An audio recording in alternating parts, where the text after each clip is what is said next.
เจ้าเฮ้ยเจ้า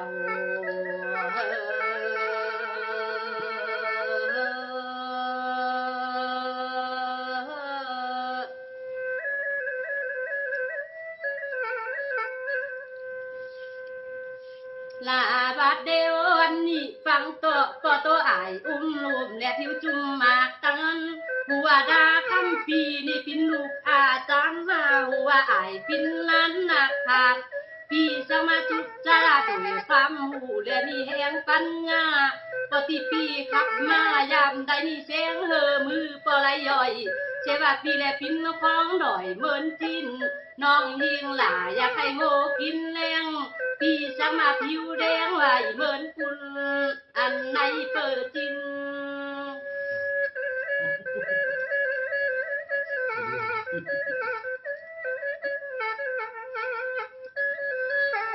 หน้าบาดเดียววันนี้เดียวแจ้งอินปล่อยหันแล้วปอตาเกิดลืมทิ้งยามเมื่อปีและมาขับมาปันยิ่งต่างหลายและมูซุ่มนางเต่าไปตึงมาปันหลับก่อนเจ้าเฮินนี่และปอตอนเวตอนย่อตานพี่ก็มาแปลงกำจาวันนี้ว่าออกมาจะดูเทียมเสียงครับปีว่าเสียงไปซ้ำตกที่ปล่อยครับกำลบเติมซอสามกำจับใจเต่าเย่ทำอย่าไปนับเกต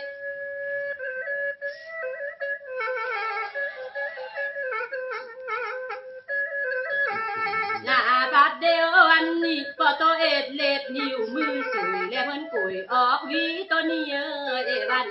เย็นกาปีโตดีนี่แถมเติมโบหางซอย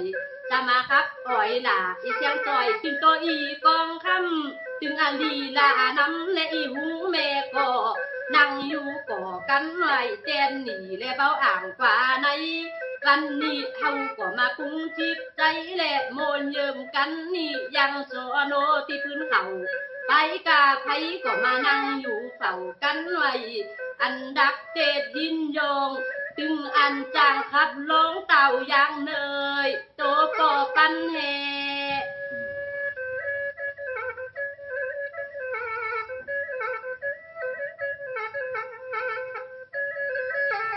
หน้าบาดเดียววันนี้เดี๋ยวปอสังมาหมอโซเชตานกำหน่อยและกำย่อยปากหมอเยียงกาครับก็เบานิติลุงเละล้อนี่ดีบ่าอย่างใดก็หูเมื่อนาผู้ใส่กล่องฮับเตดอย่างเซลถึงอันแกงแล้วเกี่ยวส้นเจงและปีอินมาปิ่นขอกำก่อนและเจ้าปีเล่าวอนก่อนมีเส้นใดก็ยังนับไต่ต้อยจางห้องนากาต้องเตียนหนีและปิ้นคู่กันไปจึงอ่านยอดเมยไหลและโตปออินแดงนางเฝ้าก็ของเถ่ามาแล้วก็ได้อดใจทำเจอนี่ขอมาเป็นกำดีและงามในสู่เยิ้มในคัดตานเดี๋ยวไผมันพักจากบ้านเสแล้วเข้าสู่บ้านหน้าเนินเจิญโตเข้าเฮินควันปอตอนอย่ามาพักผ่อนอย่างเต้นนี่ตึงอันเมรักเจ้าเฮินดีและมาเติมแฮมกินหน้าเปียงอาทินดีและมาแต่งเห็นในพื้นเขาถ้าป่าสังนี่เฮาอย่ามานั่งอยู่เฝ้ากันแล้วก็กินอิ่มพอใจเดี๋ยวสัปต่างกินดีอันใดก็ใส่เจกูเจอ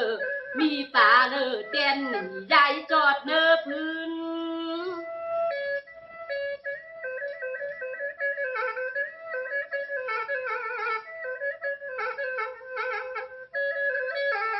หน้าบาดเดียววันนี้เฮามากินป้อหึงและมื่นอิ่มปุ้มตึงใส่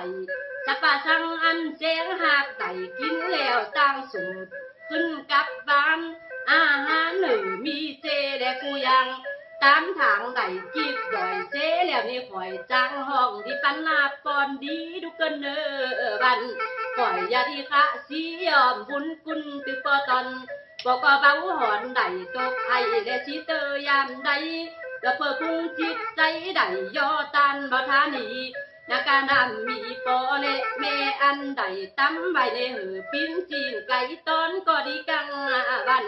กันมาพอสุเลเปียงลำบอนหือมาไกลเกิดปินยังจ่า กันว่าตั้งตัวนี้เมื่อหนาพอและแม่ยังเบาเตียนแอวเต่าเตี้ยวกันให้เปิดมาสูงแถวมาเฮินนากาปีตกเดินนี่อย่าไปตกให้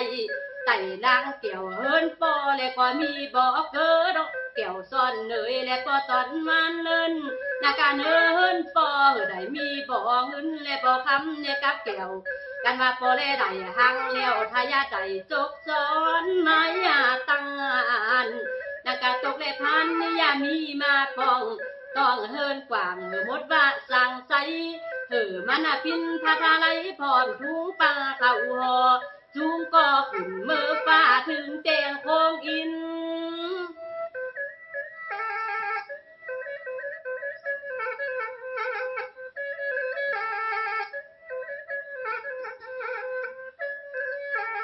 นาบาดเดียววันนี้ปอเลเมตังสองนี่ก้อยกัดได้ยินใจและอย่ามีตังหอนจึงอันตอนน้องยิงหล่าของอย่างเกยตอนตานเปิ้นเอาบุญพี่นาโคซูนพอดหน้าตามกันเติมพอมากูเหลิมเจ้าเฮินนี่หมดปอดเพภัยการปินมาในไอ้นี่อย่ามาปัดฟองการปินไข่เจ็บต้องอย่ามีนี่อยู่สุขปินดีและอยู่ดีเตียงเต่าจะปะสังมันมี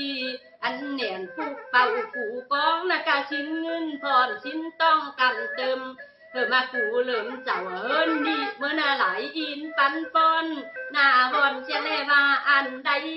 จะอันใดก็ชุ่มใจไว้เจนอันก็เละปันจอง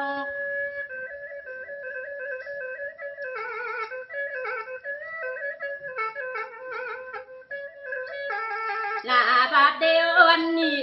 มีผู้หมู่เจ้าพี่น้องขึ้นน้องเตียวหามีวงสาลายนี่เหมือนเจ้าเตเมเมื่อปางก่อนเต้าหอนได้โตไข่ในอีกทางแถมมี